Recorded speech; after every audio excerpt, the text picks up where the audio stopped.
Allez, je me lance. Écoutez, j'ai envie de faire des vidéos pour faire prendre conscience aux entrepreneurs, aux dirigeants, aux managers, tout ce que permet de faire l'IA dans une entreprise. Voilà, moi c'est Manuel Lob, ça fait 25 ans que j'entreprends. J'entreprends dans le secteur de la performance, comment faire en sorte que les collaborateurs dans les entreprises soient plus performants. Donc ça a été il y a donc 25 ans où on faisait des logiciels pour les entreprises pour qu'ils aillent plus vite, des logiciels, de façon à ce que sur certaines tâches, on leur mette des interfaces qui soient les plus efficientes possibles pour aller vite.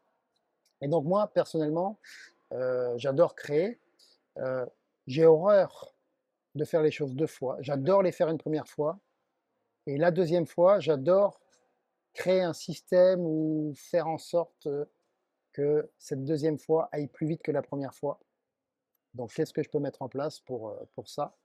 Donc, c'est ce que je fais depuis 25 ans, accompagner les entreprises sur euh, tous ces systèmes, auditer dans les entreprises ce que font les personnes et comment on peut faire en sorte qu'elles aillent plus vite sur leurs tâches. Et donc, il y a un peu plus de 2 ans, quand ChatGPT est sorti, on verra que ChatGPT, dans les prochaines vidéos, je vais vous montrer plein de choses, vous expliquer plein de cas d'utilisation dans l'entreprise, mais on verra que ChatGPT est loin d'être la meilleure IA pour une entreprise. Mais ça, c'est un autre sujet. ChatGPT est sorti. Le jour même, j'étais averti parce que je suis tout le temps en veille sur la tech. Donc, j'ai testé. Et le lendemain matin, j'étais à devoir faire une fonction de code. Et ça faisait 1 heure et demie que j'étais dessus. Et clairement, je galérais un peu, j'y arrivais pas. Et je vois l'onglet ChatGPT. Donc je clique, je demande à ChatGPT. Et là, il me sort le code avec un petit bouton copier. Donc je copie, je colle. Et là, ça fonctionne.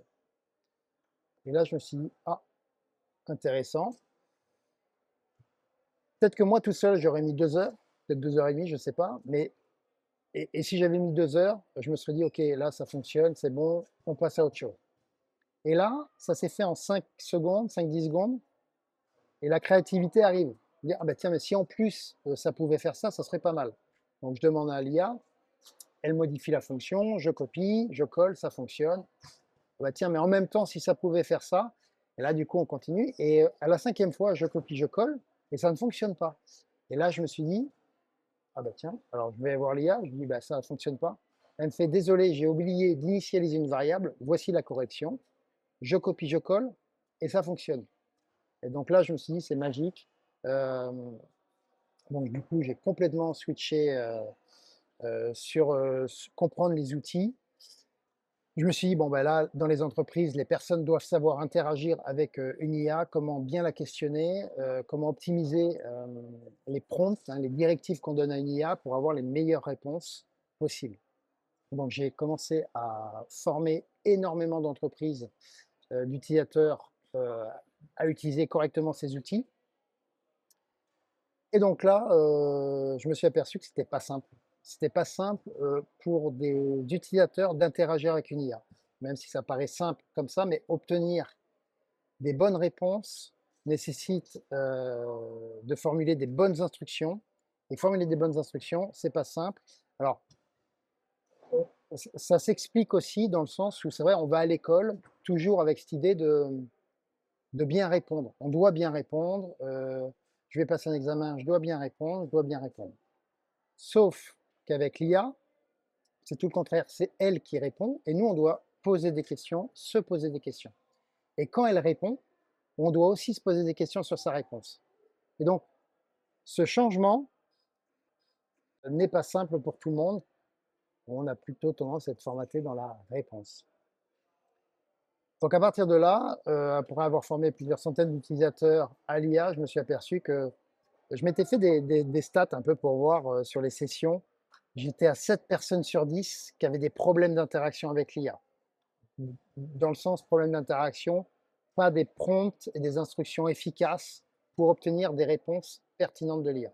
Donc, avec ce constat, je me suis dit, bon, bah, du coup, on va optimiser des, des flux, on va automatiser des flux avec des IA On va demander aux gens de remplir des choses ou de récupérer des choses, de les transmettre et du coup, on va enchaîner des différentes IA avec des prompts et des instructions optimisées qui font qu'à la sortie, on a quelque chose d'optimisé, de pertinent, qui aurait été compliqué pour quelqu'un de le faire à travers des chats GPT. Et en même temps, ça accélère les choses. Et du coup, aujourd'hui, je vais beaucoup dans les entreprises pour voir où sont les goulots d'étranglement, les pertes de temps et voir comment optimiser ces flux. Donc ça, c'est ce que je faisais déjà.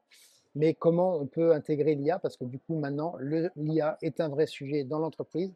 Et c'est aussi pour ça que je vais vous faire plein de vidéos sur différents cas d'utilisation, ce que je retrouve dans les entreprises, ce que j'intègre qui est une réussite, mais aussi les tests de ce que l'on peut faire et qui sont des échecs, parce qu'il y en a des échecs.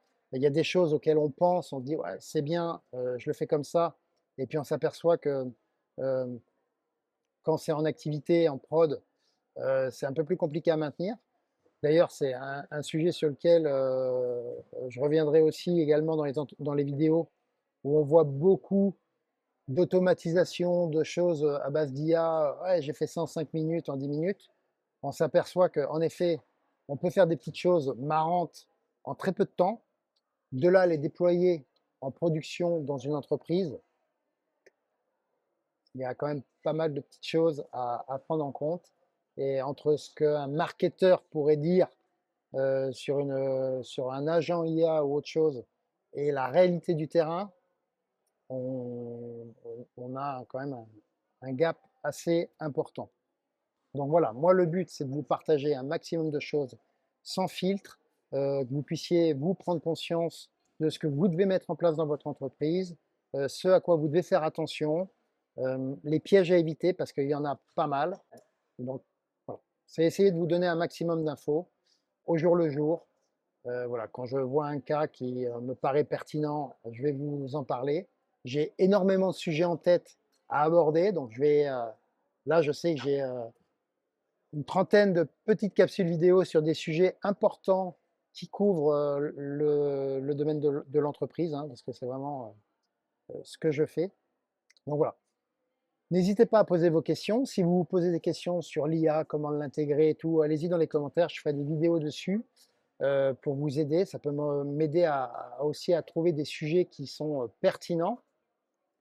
Vous pouvez vous abonner, vous pouvez me suivre sur LinkedIn, peu importe. Moi, je vais essayer de diffuser ça au maximum pour que ça puisse aider tout le monde. Voilà. Écoutez, je vous souhaite une belle journée et à très vite.